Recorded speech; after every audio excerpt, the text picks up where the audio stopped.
So the idea is that you can start to see only what you prefer to see. And the power in this is twofold. One is that your subjective experience of life changes immediately, which means that you're no longer taking any cues from your circumstances. How you should live your life based upon the circumstances. Instead, what you feel is what you choose to see. What you see is what you choose to feel. So in other words, be your preference. See only your preference.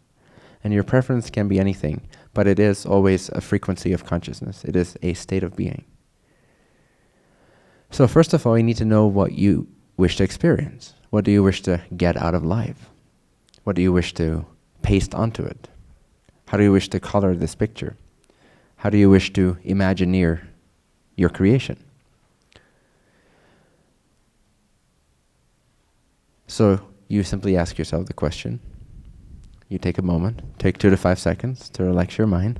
Take a deep breath.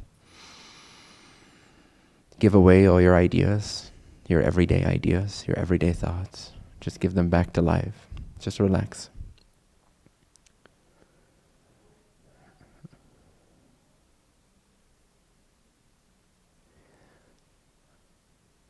And ask yourself, ask your heart, why it is you are here.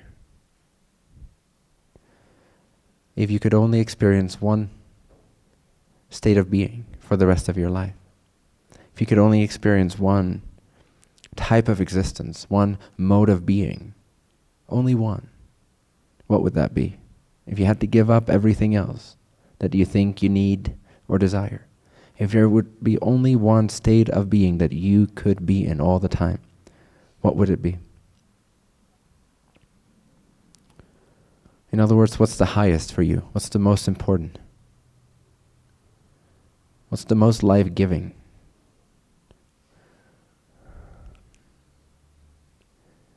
What connects you the most to who you really are? In comparison to this, everything else should pale, should be almost rendered irrelevant. And it's okay if you have not given this any thought before, but do it now.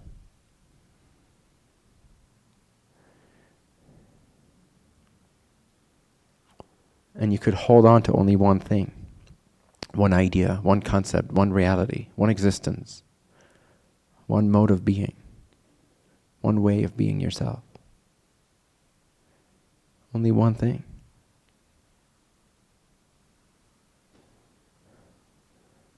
What would that be? What would be the most important to you?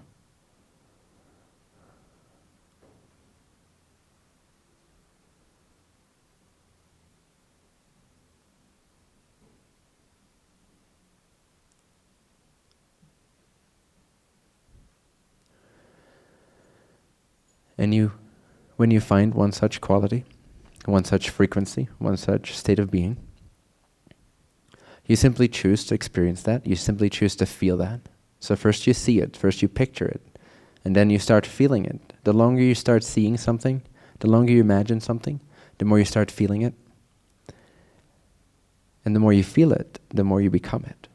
The more you start to exude it, the more you start to become that in your behavior, in your actions, in your state of being, in your speech, in your thought, in your beliefs. All these things, all these aspects of your personality, they start to reflect this chosen state of being. Whatever you choose to emit, and by emitting I simply mean being, whatever you choose to be in this moment, whatever you choose to see, to feel, and to be, everything else will start to warp itself around that.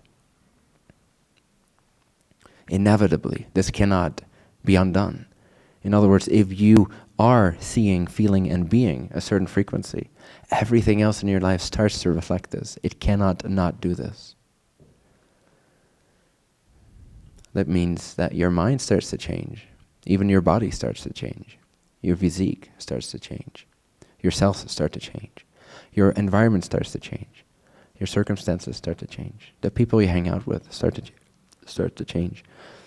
The career choices or jobs you choose start to change.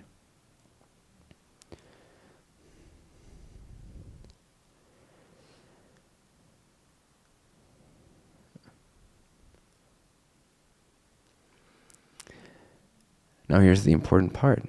If you wish to truly bring this out into your reality, you have to, as you look around yourself, as you look around in your life, as you see the things that you see, as you see the people that you see, you have to be willing to paste that onto everything you see. You have to be willing to just not see what's actually there, which is just a thought, what we have suggested is actually there. We don't really know what's actually there, so it doesn't really matter. So instead of seeing what we think is actually there, which is just another type of thought, it's another type of pasting a certain state of being onto what is essentially neutral and empty, which is environment. When you paste your new frequency onto that, meaning you completely disregard what's going on, doesn't mean you become completely stupid. Of course, there's common sense. However, you're not taking your cue from what's occurring. You're not basing anything off of what other people would suggest is happening right now. You become fearless in a way. You become courageous. You become determined. You become bold. You become free. You anchor yourself first and foremost in the frequency of your choice. Tune into that. See it until you start feeling it. And when you feel it, you start to be it. You start to become it. You start to exude it. And then you bring that with you into everyday life.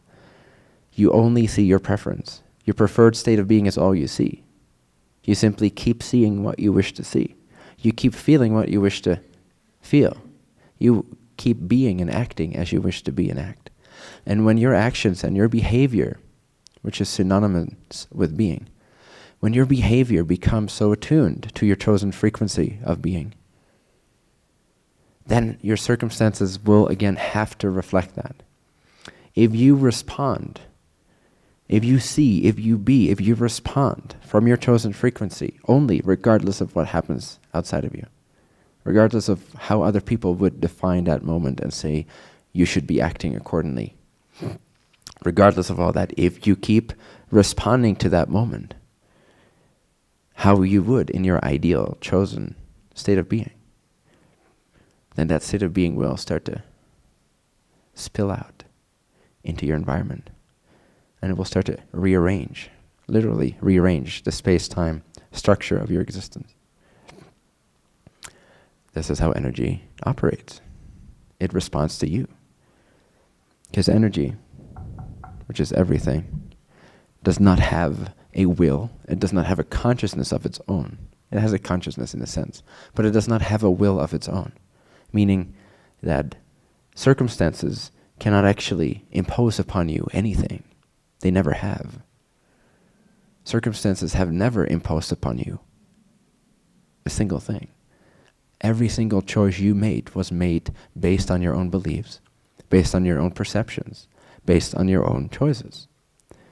It may have seemed like it was somehow indicated by circumstances, but this has never actually been the case. You have simply chosen, you've simply given your permission to make decisions based on how things looked in your life. But that was still out of your decision. That was still out of your self-permission. It actually was not indicated physically by your circumstances. And so since energy does not have a will of its own, it does not have an intention for your life, it does not have an inherent set of meanings and values. It literally is up to you, consciousness. It is up to you as consciousness to determine what life is like. And so in every moment, it takes its cue from you. Every moment, what we call energy, what we call this projection of consciousness, what we call this dream existence, is literally taking its cue from your state of being, from your choices, from your behavior, from your beingness.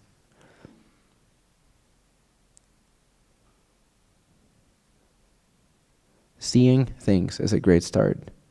Feeling things is even better, but being things is what actually generates that change in creation, is what actually pastes your chosen frequency, your chosen reality, your chosen heaven, if you will, onto earth, onto circumstances. So don't just see things. And by seeing, I mean imagining. Imagining is great.